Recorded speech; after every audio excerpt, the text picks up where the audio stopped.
তো এই দুটো ছবি কালকে বলে দেয় ইস্টবেঙ্গলের performance. Welcome to my channel Ayan vibes. তো যারা যারা অবশ্যই কালকের খেলাটা দেখেছে তারা জানে, যেসব ইস্টবেঙ্গল সমর্থক কালকে খেলাটা দেখেছে তারা জানে যে কালকে ইস্টবেঙ্গল কি প্যাথেটিক খেলা খেলেছে সেকেন্ড হাফে। আমি কেন সেকেন্ড হাফ বললাম, ফার্স্ট হাফে তাও ইস্টবেঙ্গল নিজেদের অনেকটা অ্যাটাক করেছিল, হয়তো তারা সেকেন্ড হাফেও গোলটা পেয়েছে, বাট অনেক সুযোগও নষ্ট করেছে। বাট তাদের যে মিডফিল্ড আর ডিফেন্সের মধ্যে যে কোনো সামঞ্জস্য ছিল না, নিজের মধ্যে কোনো কোঅর্ডিনেশন ছিল না, সেটা কিন্তু এই পিকচারগুলো দেখলেই বোঝা যায়। এখানে তাদের ইস্টবেঙ্গল প্লেয়ারদের পজিশন দেখুন, সেকেন্ড গোলের সময় কতগুলো প্লেয়াররা মানে একটা প্লেয়ার এখানে একটা প্লেয়ার ওখানে। তাহলে এখানে আনোয়ারের ভুল আমি কেন বলবো? আনোয়ার কাকে পাসিং পজিশনে পেয়েছে? একটা ম্যাচে যদি একটা ডিফেন্ডারের মধ্যে এতগুলো ডিফেন্সে গ্যাপ হয়। আচ্ছা, এই ছবিটা দেখুন, এটা কি ছবি, এটা কি ডিফেন্স? একটা ডিফেন্স, এটা কী অ্যাঙ্গেল মেনটেন হচ্ছে? ওইদিকে ওই প্লেয়ারটা পুরো ফাঁকা। তো এখানে ইস্টবেঙ্গল প্রায়, আর সব থেকে বড়ো কথা, কালকে মিডফিল্ডে ইস্টবেঙ্গলের কিছু ছিলই না। সাউল ক্রেসপো কালকে কি করছিল মাঠে সেটা জানা নেই। সবাই কোচ দেখুন, আমি একটা চেলসি বলে একটা টিম, অবশ্যই আপনারা জানেন প্রিমিয়ার লিগে চেলসি কিন্তু বরাবরই তাদের কোচ চেঞ্জ করতো সব সময়, মানে কিছু হলেই কোচ চেঞ্জ। ওদের যা কোচ চেঞ্জ হতো, মানে আমি হয়তো জামা কাপড় চেঞ্জ করতাম না, কিন্তু এই যে কোচ চেঞ্জ করার ফল কিন্তু চেলসি কিন্তু ভালো পারফরমেন্স কোনোদিনও করতে পারেনি। কিন্তু যবে থেকে তারা টমাস টুচেলকে সুযোগ দিয়েছে, টমাস টুচেল কিন্তু চ্যাম্পিয়ন্স লিগ জিতিয়েছে। আমি বলবো না যে এই কোচকে আমি দেখুন, আমি যে আমার যদি ওপিনিয়ন চাই, আমি কার্লোস কোয়াদ্রাতকে পছন্দ করি না। কেন করি না? তার বিভিন্ন কারণ আছে। কার্লোস কোয়াদ্রাত যে ফরমেশানে খেলায় 4-2-3-1 ফরমেশান, বা যেটাকে লোন স্ট্রাইকার ফরমেশান, সেটা এখন বিশ্ব ফুটবলে কিন্তু সেরকম ইউজ হয় না। যারা ইউজ করে তারা কিন্তু সুবিধা করতে পারে না। আপনি ম্যানচেস্টার ইউনাইটেডের ক্ষেত্রে দেখুন, সেরকম সুবিধা পায় না, কারণ এখানে কিন্তু তোমাকে প্রচুর পাস খেলতে হয়, পজিশনে পাস খেলে ক্রিয়েট করতে হয়। এখনকার দিনে 3 ডিফেন্সে এবং 4 কিছু 5 ডিফেন্সে যেসব টিম চলে যায়, এই ছকে খেলাটা কিন্তু খুব মুশকিল, ডিফেন্স ভাঙা খুব মুশকিল। তাও বলবো, কালকে ডিয়ামান্টাকে যে সুযোগটা পেয়েছে, এখান থেকে একটা প্লেয়ার যে আগের বারে গোল্ডেন বুট জিতেছিল, সে কি করে গোল করতে পারে না? গোল মিস আমি মানলাম, বাট তুমি এত এক্সপেকটেশন নিয়ে এসেছি, এত টাকা খরচা করা হয়েছে তোমার জন্য, বাট তুমি এখানে এই গোলটা মিস করলে।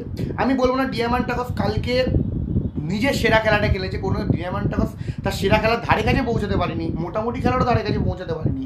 তাও ডিয়ামান্টাকস চেষ্টা করেছে। বাট আমি বলবো সাউল ক্রেসপো, জিকসান সিং, কালকে জিকসান সিং কোথায় ছিল? এখানে জিকসান সিংয়ের পজিশনটা দেখুন। জিকসান সিং কি দায় নয় যেখানে জিমিনেসকে মার্ক করার? আমি মানছি ওই গোলটা করে দিয়ে চলে গেছে, বাট জিকসান সিং তো আরও অ্যাঙ্গেলটা ছোটো করতে পারতো।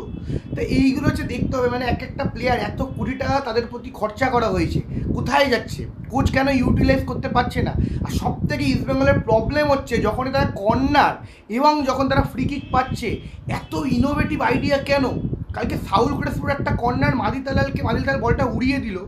এইগুলো কেন? তুমি কেন, যেখানে তোমার প্রপার বক্সে হেক্টর ইউসে আছে, আনোয়ার আলী আছে, ডিয়ামান্টাকস আছে, যারা হেডে পারদর্শী, কেন তাদেরকে একদম ডি বক্সের মাথায় বলগুলো ভাসানো হচ্ছে না?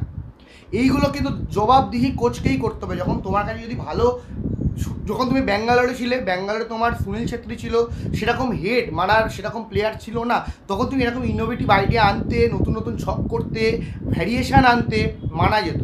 বাট এখানে যখন তোমার এতগুলো হেড করার প্লেয়ার আছে, আমরা মোহনবাগানের ক্ষেত্রে দেখেছি আনোয়ার এবং হেক্টর ইউসে কিরাম গোল করে চলে গেছে ফ্রি কিক এবং আমাদের কর্নার থেকে।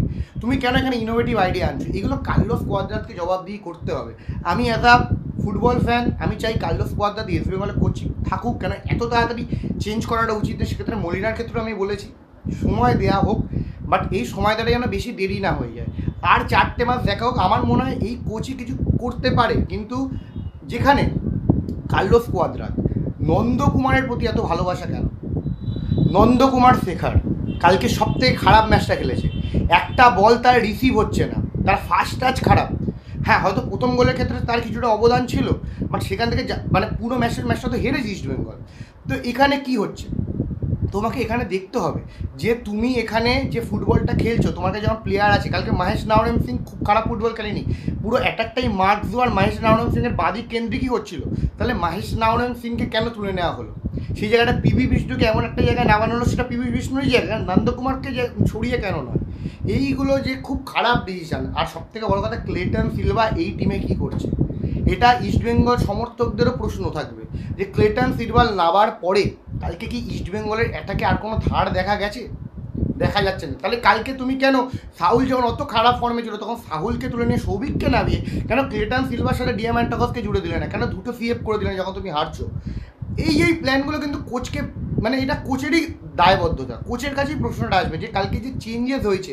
আর সবথেকে বড় কথা, কালকে কিন্তু ইস্টবেঙ্গল তাদের ফুল টিম নিয়ে খেলেছিল। এটা ইস্টবেঙ্গলের সবথেকে বেস্ট টিম ছিল এই সিজনে। কেউ কোনো অজুহাত দিতে পারবে না যে কালকে কিন্তু ইস্টবেঙ্গলের কোনো প্লেয়ারের চোট ছিল, কোনো প্লেয়ার কালকে সাসপেন্ড ছিল, পুরো ফুল টিম খেলেছিল ইস্টবেঙ্গলে। যে টিমটা আমরা বানিয়েছিলাম, আমার প্রথম একাদশ ছিল ইস্টবেঙ্গলে, বা আপনাদেরও সবার প্রথম একাদশ ছিল, সেই টিমটাই কিন্তু কালকে ইস্টবেঙ্গলে খেলেছিল।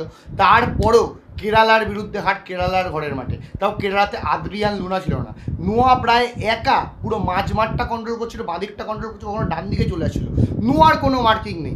কেন নোয়ার কাছে দুটো প্লেয়ার যাবে না? কেন নোয়ার কাছে মোহাম্মদ রাকিব এবং আমাদের জিকসন সিং দুজনে মিলে কভার আপ করবে না? এইগুলোই মানে খুব কালকে বাজে ট্যাকটিক্স নিয়ে ইস্টবেঙ্গল খেলেছে। সুযোগ তো মিস অবশ্যই হয়েছে, কেরালাও করেছে, কিন্তু কালকে কেরালা যেভাবে, দেখুন কেরালার প্লেয়াররা ফ্রিলি ঘুরে বেড়াচ্ছে, কোনো একটা শুরু হচ্ছে খেলা বা যখন খেলাটা শেষ হচ্ছে, যখন তুমি 90 মিনিটের মাথায় গোলটা খেয়ে গেলে, তবে 90 মিনিটের পরে যে আরও তোমাকে 6 মিনিট এডেড টাইম দেওয়া হয়েছিল, আপনারা দেখবেন যে ওই 6 মিনিটে ইস্টবেঙ্গলের মাত্র দুটো অ্যাটাক ছিল, তাও আবার লাস্টের দিকে। যে টিমটা হারছে সেখানে অ্যাটাক করছে না, তার মেনলি কারণ কালকে মাঝমাঠ ছিলই না। কালকে জিকসন সিংকে খুঁজে পাওয়া যায়নি, কালকে Saul Crespo totally unfit player লেগেছে। তো একে তার মাদি তালাল কালকে সামান্য ক্রস, মানে স্কোয়ার পাস এবং ব্যাক পাস আর কিছুটা বল থ্রুও কালকে বাড়াতে পারেনি মাদি তালাল। তো কালকে আমার মনে হয় কালকে মাঝমাঠে কিন্তু মানে বাজে খেলার ফল কিন্তু ইস্টবেঙ্গলকে ভুগতে হলো। তো এইটাই ছিল ব্যাপার। তো জানি না ইস্টবেঙ্গল দুটো ম্যাচে দুটো হেরেছে, আরও ভালো কিছু করতেই পারে ইস্টবেঙ্গল, যেহেতু এএফসি চ্যালেঞ্জ লিগ খেলবে সেক্ষেত্রে ইস্টবেঙ্গল আরও বেটার কিছু করতে যাবে। বাট কালকে যেহেতু ইস্টবেঙ্গলের বেস্ট টিম খেলেছিল, কালকে কিন্তু এই ম্যাচটি ইস্টবেঙ্গলে জেতার দরকার ছিল। আর আজ যদি আমরা মোহনবাগানের ম্যাচের কথা বলি, মোহনবাগান নর্থ ইস্ট, তাহলে আমি বলবো যে এই মোহনবাগান টিমেরও কিন্তু চেঞ্জেস দরকার কিছু কিছু ক্ষেত্রে। বাট আজকে একটু আশাবাদী যে জেমি ম্যাকলারেন তার প্রথম ম্যাচটা খেলবে ঘরের মাঠে, দেখা যাক সে কিরাম খেলে। প্লেয়িং একাদশ সেমই থাকবে, আমাদের শুভাশিস বোস, টম অ্যালরেড এবং দিবেন্দু বিশ্বাস ডিফেন্সে থাকবে, এবং মাঝ মাঠে হচ্ছে আমাদের আমার মনে হয় আপুইয়া এবং থাপা দুজনে খেলতে পারে, বা আপুইয়া দীপক টাংরি খেলুক আরও বেটার হয়। আর বাঁদিকে লিস্টন কুলাসো, মনবীর সিং বা আশিস রায় খেললেও খেলতে পারে, বাট মনবীর সিংকে সুযোগ দেওয়া হোক। এবং আপফ্রন্টে আমার গ্রেগ স্টুয়ার্ট, ডিমি পেট্রাটস এবং জেমি ম্যাকলারেনকে অবশ্যই প্রথম থেকে শুরু করানো হোক, সেটা আমাদের চাহিদা। নর্থ ইস্টের বিরুদ্ধে নর্থ ইস্ট অনেক কিন্তু প্ল্যান বুঝেছে মোহনবাগানে, কীভাবে তারা বল সুইচ করে আগেরবারে ডুরান্ড কাপে মাত দিয়েছিল মোহনবাগানকে, এবারে কিন্তু তারা মোহনবাগান সেই ভুলটা না করলেই ভালো। প্লেয়ার মার্কিং অবশ্যই দরকার এবং ম্যাচ ফিট হতে হবে। শুভাশিস বোস যদি পুরো 90 মিনিট খেলতে না পারে তাকে তুলে নাও, তাকে তুলে নিয়ে নতুন প্লেয়ারদের সুযোগ দাও, কী আছে, অসুবিধা নেই। তো এইগুলো কিন্তু অবশ্যই কিন্তু মোহনবাগানকে সাবধানে খেলতে হবে। এই ছিল মোহনবাগান এবং ইস্টবেঙ্গলের যে বিশ্লেষণ। তো এখানে কিন্তু আপনার যদি ভিডিওটা অবশ্যই ভালো লাগে তো অবশ্যই শেয়ার, লাইক এবং সাবস্ক্রাইব করবেন। যারা যারা নতুন চ্যানেলটা দেখেন তারা অবশ্যই লাইক, শেয়ার, সাবস্ক্রাইব করবেন।